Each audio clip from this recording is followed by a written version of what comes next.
Politics, commentary, entertainment, sports, news, and opinion now. Here is Steve Malzberg.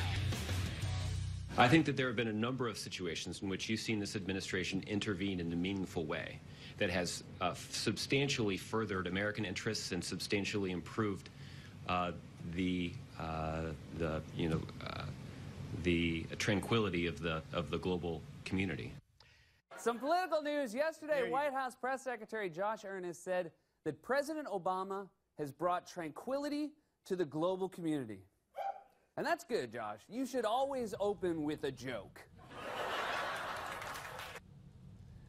All right, folks, we are starting the Malzberg panel. I jumped the gun a little bit there. I couldn't wait to start the panel. Columnist for Breitbart.com and American thinker C. Edmund Wright joins us, and for the first time, Democratic strategist and former Deputy Staff Secretary to President Clinton, David Goodfriend. Gentlemen, let's start with you, David. Welcome aboard. And thank you. What was Josh Earnest thinking in making that statement amidst the chaos that's going on all over the world? I believe it's called positive spin. I think that the press secretary was trying to point out a little clumsily, but it's still valid, that there have been successes along with some problems. I think, for example, if you look at what preceded in Libya when the takeover of Muammar Gaddafi took place, that was with American support, and I don't think there was a single detractor in the United States from that effort. We don't hear about that today. Today we hear about what's going on in Syria and Iraq and other trouble spots in the world. I think it's often a problem for any president when there's trouble in the world to either take too much credit or receive too much blame. A lot of these things are beyond anyone's control. And by that I mean you cannot solve with high-powered explosives a lot of the political internal problems that you're seeing going on in Iraq, which is still suffering from a botched American withdrawal under attack under President Bush. The withdrawal just was completed. You see it happening now in Syria. You see it happening all over the world. I don't think that there's a proper way to say, here's how military might solves the problem. All right, but David, let me ask you a question here. You said a botched withdrawal started by President Bush. President Bush gave a date. Invasion of Iraq.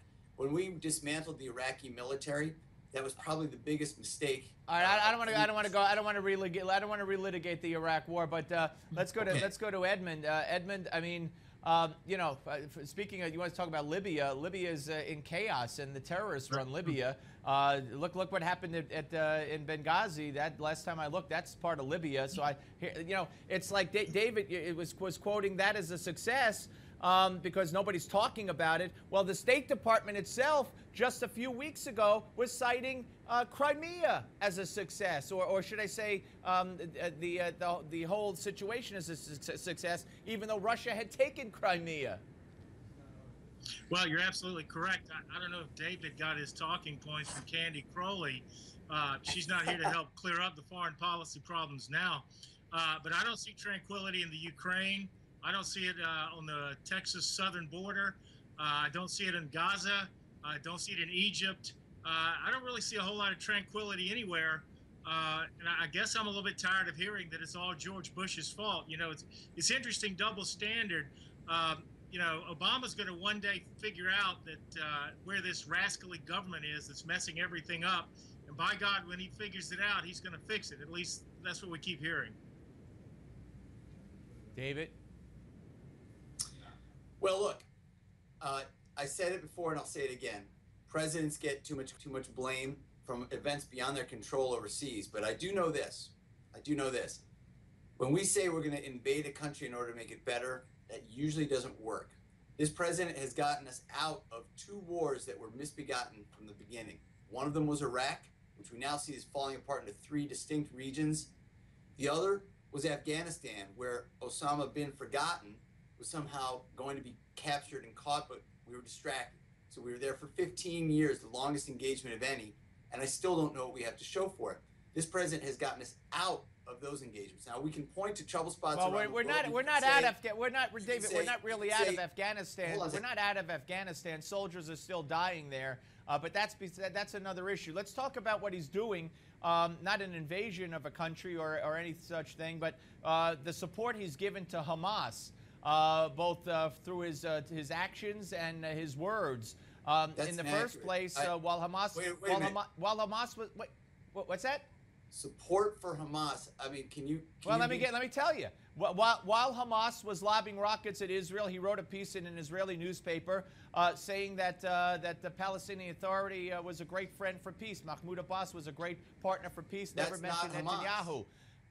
Well, wait, ho. Predating that, Hamas and the Palestinian Authority and Abbas, the great friend for peace, entered into a unity government. So Hamas is part of that government. Now Hamas is firing rockets into Israel.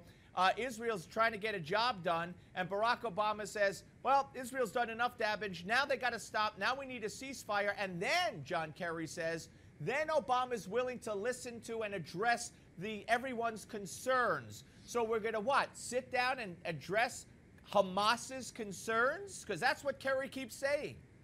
First of all, the President of the United States gave his support to Fatah and Mahmoud Abbas during the process that he put in place to try to resolve that situation between the Palestinians and the Israelis. Second of all, no government, and I mean none, you cannot find an American government that heretofore has given more direct military support to the Israelis. Third, when the president said, I'll take Richard Nixon, by the way, but go ahead.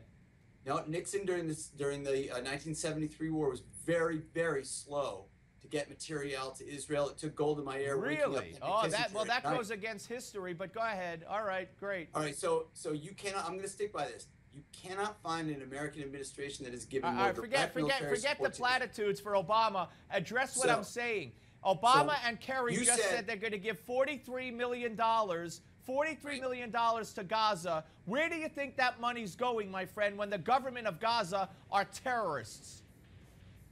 When you see that there are people starving outside your border and there's destitution, you're going to have problems. Just take a look at our own borders and what's going on right there. That's a result of destitution in Honduras. Don't take my word for it. Take Senator Marco Rubio's word for it from Florida.